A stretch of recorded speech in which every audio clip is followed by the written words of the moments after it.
Greetings, YouTube. I don't know how apps got this into their heads. Probably because they've been fed it from Fox News. But the U.S. government did not send your jobs overseas. They did not show up to your place of business and say, kick that white person out of this business. We want to give that job to someone in China. That's not what happened. What happened is capitalists did that. Hedge funds did that. American corporations decided that it would be in their best interest to have the thing that you used to make here, or the thing that you used to do here, be done in Mexico or China or Malaysia or someplace else. But it wasn't the government that did this. The government had nothing to do with it. It was corporate America that did this. And I'm not really sure how adults can't understand that. So when a president stands up there and says they want to bring back American jobs, what are they going to do? They could give, I guess, tax breaks to convince people to hire Americans instead of set ship more jobs overseas.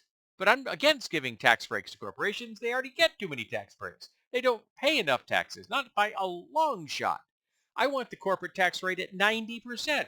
It used to be 90% in the US, and yet people were still incredibly wealthy. We had a strong middle class, and union membership was really high. America was great back then, for real.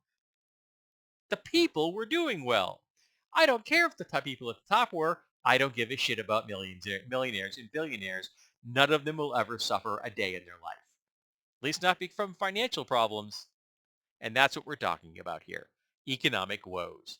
Millionaires and billionaires don't have them. But they're more than willing to give economic woes to you and in the same time convince you that somehow it was the nasty old federal government that did this, that they had nothing to do with it, that it was well beyond their control, when in reality, of course, it was completely their decision. They did it just to save a buck. They did it to just have more money to do stock buybacks or give bigger bonuses to their CEOs when they retire. Things like that.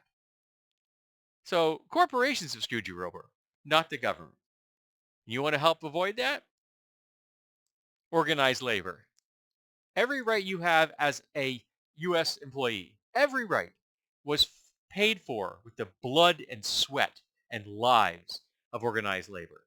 Don't ever forget that. And don't give up a single goddamn right because it's disrespecting those who laid down their lives so you could have those rights. So stop crapping on their graves and start going after corporations and realize that the government didn't do this. Corporate America did.